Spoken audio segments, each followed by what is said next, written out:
This BYU devotional address with Brad Wilcox was given on July 12, 2011.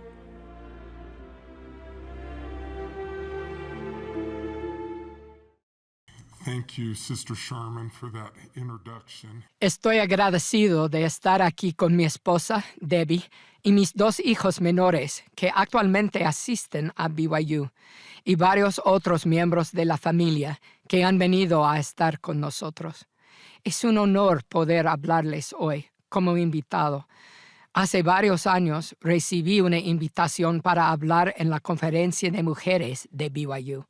Cuando se lo dije a mi esposa, me preguntó, ¿de qué te han pedido hablar? Me emocioné tanto que me enredé en mis palabras y dije, quieren que hable de cómo transformar las fortalezas en debilidades. Debbie pensó por un momento y dijo, bueno, tienen al hombre indicado para el trabajo. Ella tiene razón al respecto. Podría dar un discursote sobre ese tema, pero creo que hoy sería mejor volver al tema original y hablar sobre cómo transformar las debilidades en fortalezas y cómo la gracia de Jesucristo es suficiente. Suficiente para cubrirnos, suficiente para transformarnos y suficiente para ayudarnos todo el tiempo que dure ese proceso de transformación. Primero, la gracia de Cristo es suficiente para cubrirnos. Una vez, una alumna de BYU se me acercó y me preguntó si podíamos hablar. Le dije, por supuesto, ¿en qué te puedo ayudar? Simplemente no entiendo la gracia, ella me dijo. ¿Qué es lo que no entiendes?, le respondí. Ella dijo, sé que tengo que hacer lo mejor que pueda y entonces Jesús hace el resto, pero ni siquiera logro hacer lo mejor que puedo. Entonces procedió a contarme todas las cosas que debería estar haciendo porque es miembro de la iglesia que no estaba haciendo. Ella continuó, sé que tengo que hacer mi parte y entonces Jesús compensa la diferencia y llena la brecha que hay entre mi parte y la perfección. Pero ¿quién llena la brecha que hay entre donde estoy ahora y mi parte? Entonces procedió a contarme todas las cosas que no debería estar haciendo porque es miembro de la iglesia, pero de todos modos las estaba haciendo. Finalmente dije, Jesús no compensa la diferencia.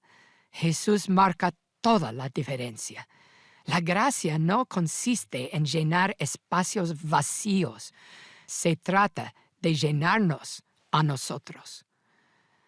Al ver que todavía estaba confundida, tomé una hoja de papel y dibujé 2 puntos, uno en la parte de arriba para representar a Dios y otro en la parte de abajo para representarnos a nosotros. Entonces le dije, adelante, dibuja la línea.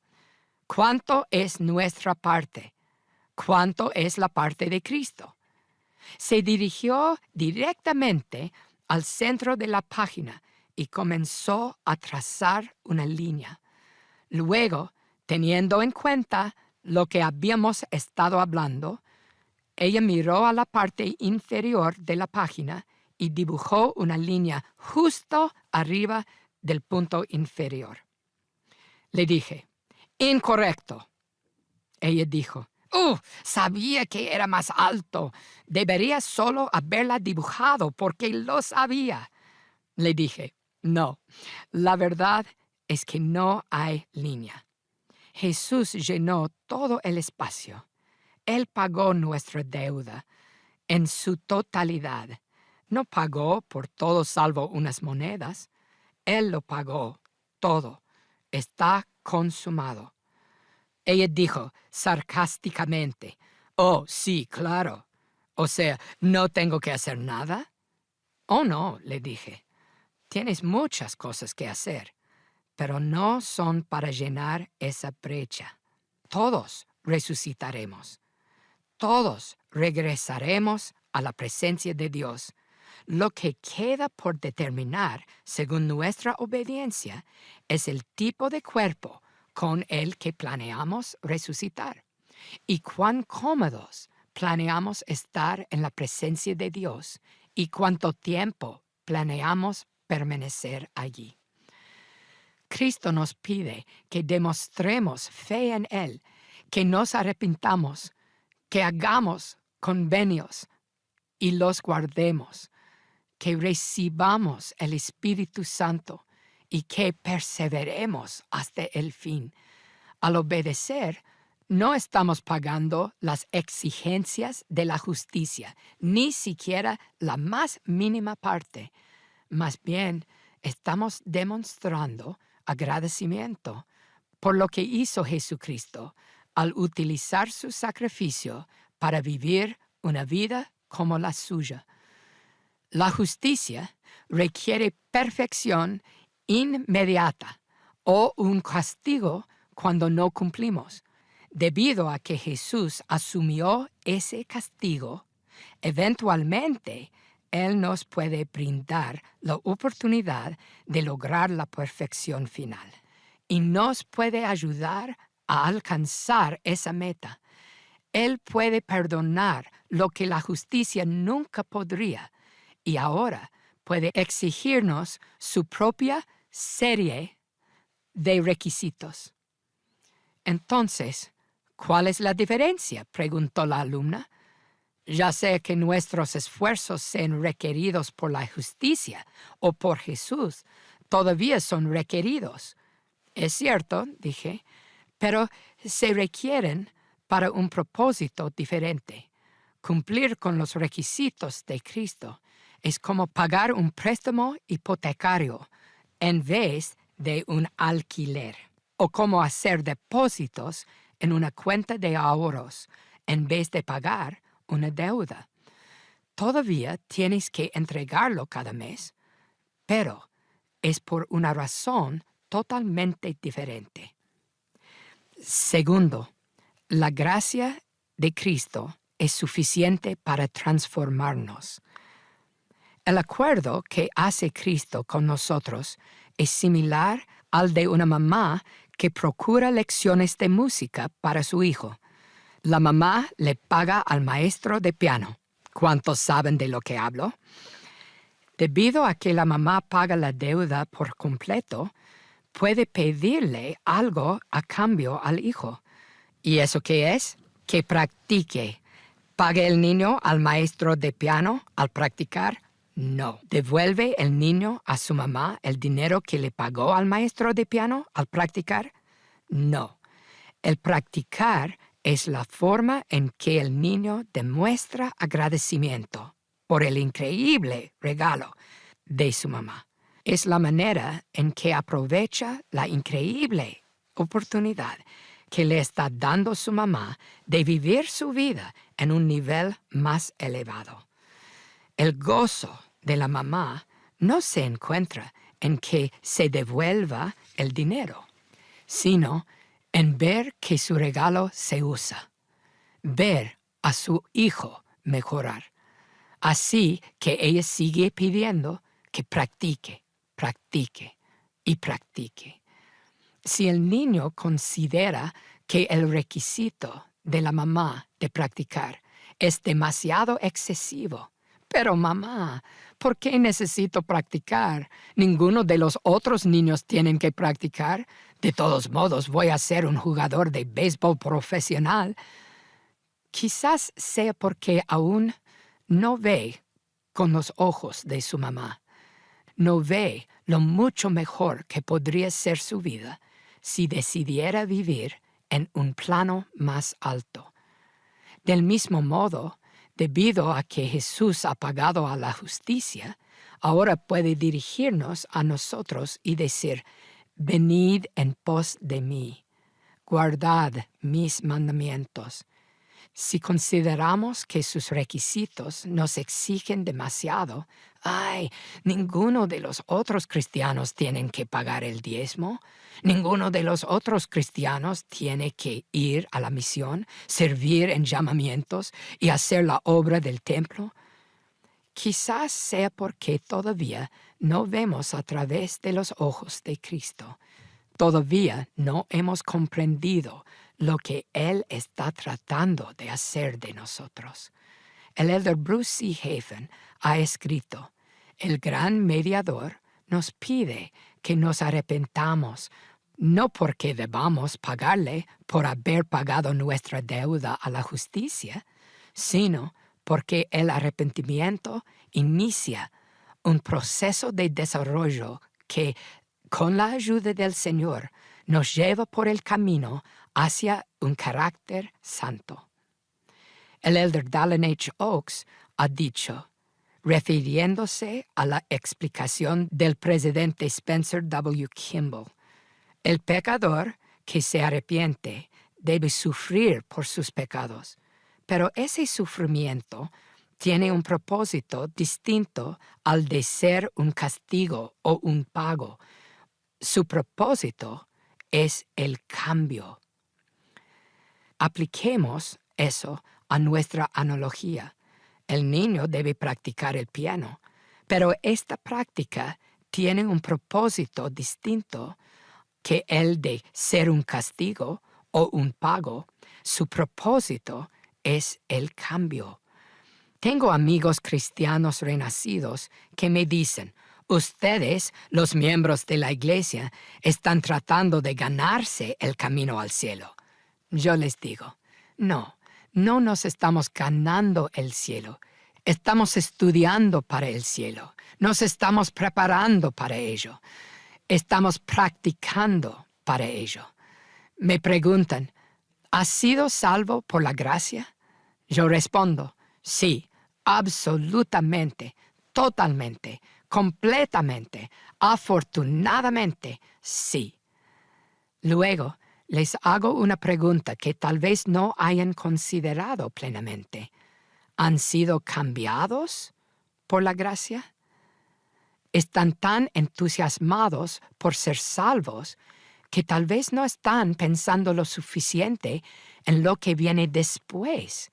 Están tan felices de que la deuda se ha pagado que tal vez no hayan considerado por qué existió la deuda en primer lugar. Los santos de los últimos días saben no solo de que nos ha salvado Jesús, sino también para qué nos ha salvado. Como dice mi amigo Brett Sanders, con el tiempo, una vida afectada por la gracia comienza a parecerse a la vida de Cristo.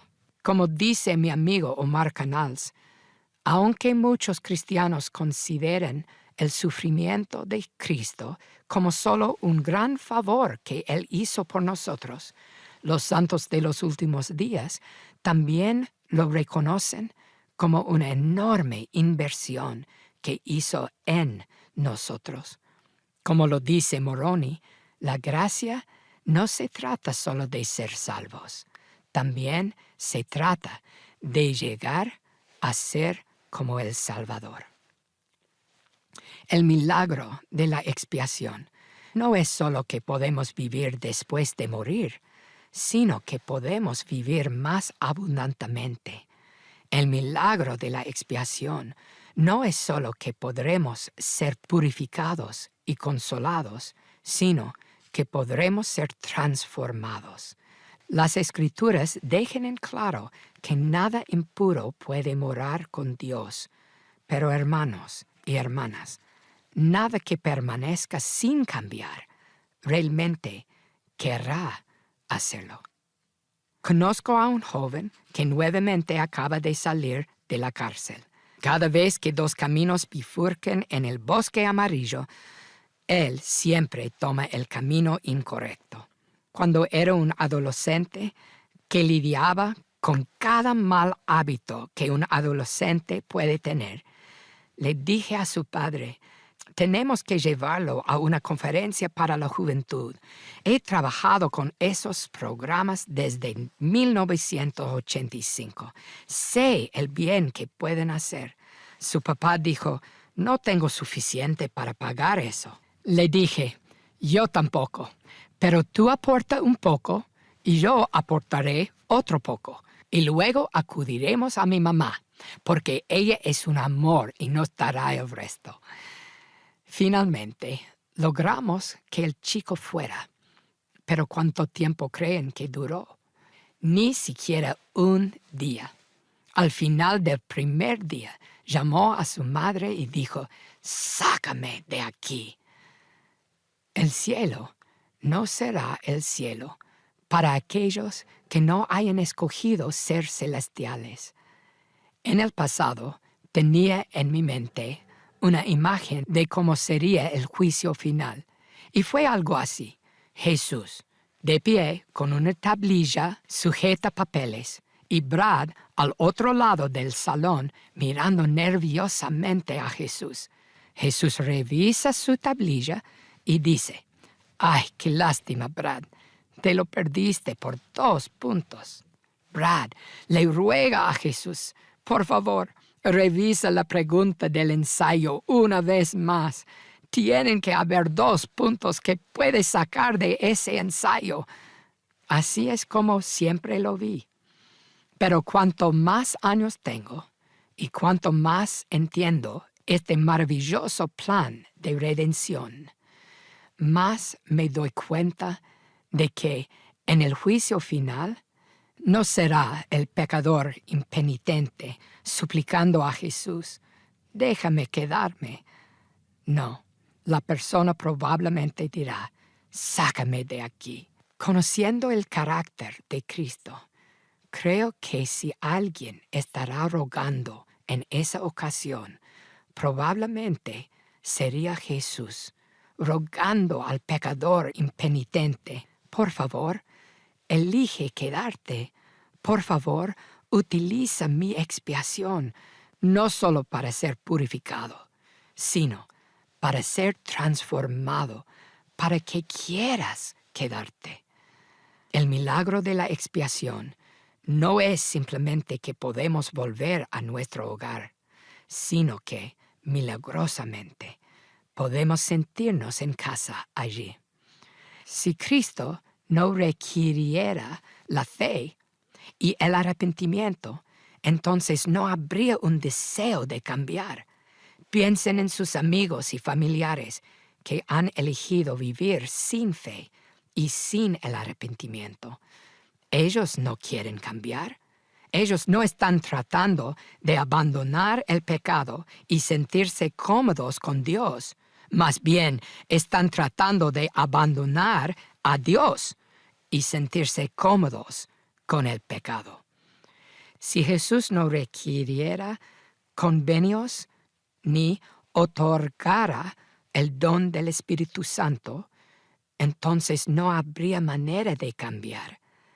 Nos quedaríamos para siempre con solo la voluntad propia, sin acceso a su poder. Si Jesús no requiriera perseverancia hasta el fin, entonces no habría un cambio interno al pasar el tiempo. Serían para siempre superficiales y cosméticos en lugar de tener un efecto profundo y llegar a ser parte de nosotros, parte de quienes somos. En pocas palabras, si Jesús no requiriera práctica, entonces nunca llegaríamos a ser pianistas. Tercero, la gracia de Cristo es suficiente para ayudarnos. Pero, hermano Wilcox, ¿no se da cuenta de lo difícil que es practicar? Yo no toco bien el piano. Toco muchas notas equivocadas. Me demoro una eternidad en hacerlo bien. Espera un momento. ¿No es todo eso parte del proceso de aprendizaje? Cuando un joven pianista toca una nota equivocada, No decimos que no es digno de seguir practicando. No esperamos que sea perfecto. Solo esperamos que siga intentando. Puede que la perfección sea su meta final, pero por ahora nos alegra que progrese a la dirección correcta. ¿Por qué es tan fácil ver esta perspectiva en el contexto de aprender a tocar el piano, pero tan difícil de ver en el contexto de aprender las cosas del cielo? Demasiadas personas renuncian a la iglesia porque están cansados de sentir constantemente que no logran lo que se espera de ellos. Lo han intentado en el pasado, pero siempre sienten que no son lo suficientemente buenos. No entienden la gracia. Hay mujeres jóvenes que saben que son hijas de un Padre Celestial que las ama y ellas lo aman a Él. Luego se gradúan de la escuela secundaria y los valores que memorizaron se ponen a prueba. Se equivocan, dejan que las cosas vayan demasiado lejos y de repente piensan que todo se ha acabado. Estas mujeres jóvenes no entienden la gracia. Hay hombres jóvenes que toda su niñez cantaban: espero ser llamado a una misión. Entonces crecen unos centímetros y lo dejan completamente al lado. Obtienen sus medallas de Águila Scout, se gradúan de la escuela secundaria y se van a la universidad. Entonces, de repente, estos hombres jóvenes se dan cuenta de lo fácil que es no ser, como dicen los Boy Scouts, confiable, leal, servicial, amable, cortés, bondadoso, obediente, alegre, ahorrativo, valiente, sano y respetuoso. Se equivocan, dicen: nunca lo volveré a hacer. Y luego lo hacen. Dicen: nunca lo volveré a hacer. Y luego lo hacen. Ellos dicen: esto es tonto, jamás lo volveré a hacer. Y luego lo hacen. La culpa que sienten es casi insoportable. No se atreven a hablar con un obispo. En vez de ello, se esconden. Dicen: no puedo hacer esto de ser miembro. Lo he intentado y las expectativas son demasiado altas, así que se rinden. Estos hombres jóvenes no entienden la gracia. Conozco a exmisioneros que regresan a casa y vuelven a caer en los malos hábitos que pensaban que habían superado. Quebrantan las promesas hechas ante Dios, ángeles y testigos, y están convencidos de que ya no hay esperanza para ellos. Ellos dicen: bueno, lo eché todo a perder. Ya no sirve de nada esforzarme más. ¿En serio? Estos jóvenes han pasado misiones enteras enseñando a las personas acerca de Jesucristo y su expiación. ¿Y ahora piensan que no hay esperanza para ellos? Estos exmisioneros no entienden la gracia. Conozco a jóvenes recién casados que después de la ceremonia de sellamiento descubren que el matrimonio requiere cambios. Las presiones de la vida aumentan y el estrés comienza a afectarlos económicamente, espiritualmente e incluso sexualmente. Se cometen errores, se cierran y muy pronto estos esposos y esposas están hablando con abogados de divorcio en vez de hablar entre ellos. Estas parejas no entienden la gracia. En todos estos casos, nunca debería haber solo dos opciones: la perfección o darse por vencido. Cuando se aprende a tocar el piano, ¿son las únicas opciones tocar en un teatro famoso o dejar de tocar? No. El progreso y el desarrollo toman tiempo. El aprendizaje toma tiempo. Cuando entendemos la gracia, entendemos que Dios es paciente, que el cambio es un proceso y que el arrepentimiento es un modelo a seguir en nuestra vida. Cuando entendemos la gracia, entendemos que las bendiciones de la expiación de Cristo son continuas y que su poder se perfecciona en nuestra debilidad. Cuando entendemos la gracia, podemos, como dice en Doctrina y Convenios, continuar con paciencia hasta perfeccionarnos. Un hombre joven me escribió el siguiente correo electrónico. Sé que Dios tiene todo poder y sé que Él me ayudará si soy digno, pero nunca soy lo suficientemente digno para pedir su ayuda. Quiero recibir la gracia de Cristo, pero siempre me encuentro estancado en la misma situación autodestructiva e imposible de resolver. Sin obras no hay gracia.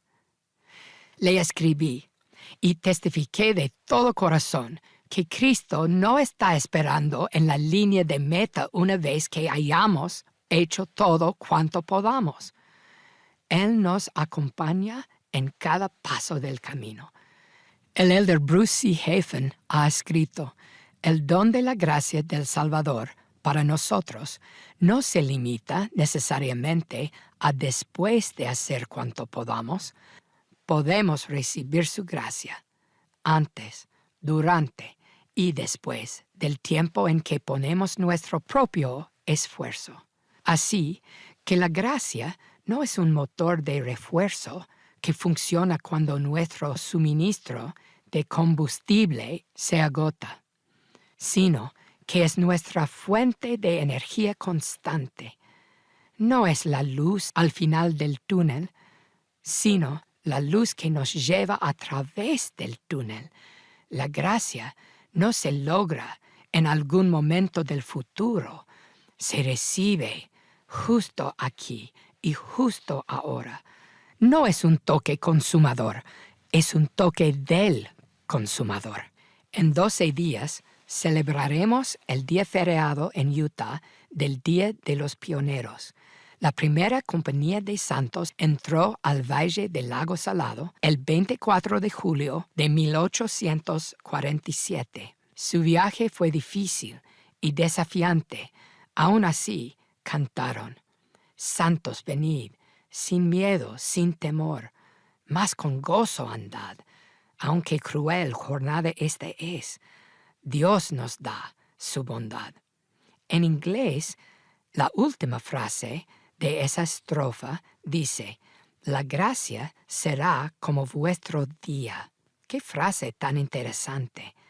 Se ha cantado cientos de veces, pero hemos parado para considerar qué significa. La gracia será como vuestro día. La gracia será como un día, por muy oscuro que sea la noche. Siempre podemos contar con la salida del sol. Por muy oscuro que parecen nuestras pruebas, pecados y errores, siempre podemos confiar en la gracia de Jesucristo. ¿Podemos ganar un amanecer? No. ¿Tenemos que ser dignos de tener la oportunidad de comenzar de nuevo? No. Solo tenemos que aceptar esas bendiciones y aprovecharlas.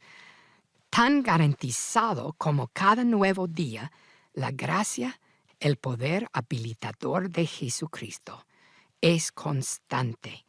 Los fieles pioneros sabían que no estaban solos.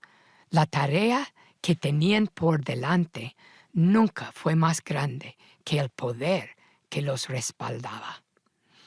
En conclusión, la gracia de Cristo es suficiente. Suficiente para saldar nuestra deuda, suficiente para transformarnos y suficiente para ayudarnos todo el tiempo que dure ese proceso de transformación. El Libro de Mormón nos enseña a confiar únicamente en los méritos y misericordia y gracia del Santo Mesías. Al hacerlo, no descubrimos, como creen algunos cristianos, que Cristo no requiere nada de nosotros.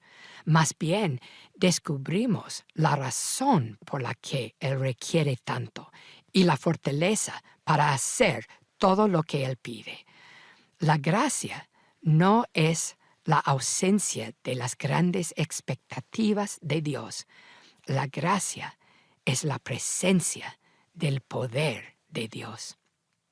El elder Neal A. Maxwell dijo una vez lo siguiente: ahora quiero hablar a los que se sienten azotados por la inseguridad falsa, quienes, aunque trabajen fielmente en el reino de Dios, tienen sentimientos recurrentes de que nunca logran lo que se espera de ellos. Este sentimiento de insuficiencia es normal. No hay manera de que la Iglesia pueda describir con exactitud a dónde debemos ir y lo que aún debemos hacer sin crear un sentimiento de inmensa distancia. Este es un evangelio de grandes expectativas. Pero la gracia de Dios es suficiente para cada uno de nosotros. Junto con el elder Maxwell, testifico que la gracia de Dios es suficiente. La gracia de Jesús es suficiente en todo lo que necesitamos. Jóvenes, no se den por vencidos, siguen intentándolo. No busquen escapatorias ni excusas. Busquen al Señor y su fortaleza perfecta. No busquen a quien culpar. Busquen a alguien que los ayude. Busquen a Cristo. Y al hacerlo, les prometo que sentirán el poder habilitador que llamamos su gracia sublime. Dejo este testimonio y todo mi amor porque realmente los amo. A Dios pongo por testigo que amo a los jóvenes de esta iglesia. Creo en ustedes. Les estoy apoyando. Y no soy el único. Sus padres los están apoyando, sus líderes los están apoyando y los profetas los están apoyando. Pero lo que más importa es que Jesucristo los está apoyando. Digo esto en el nombre de Jesucristo. Amén.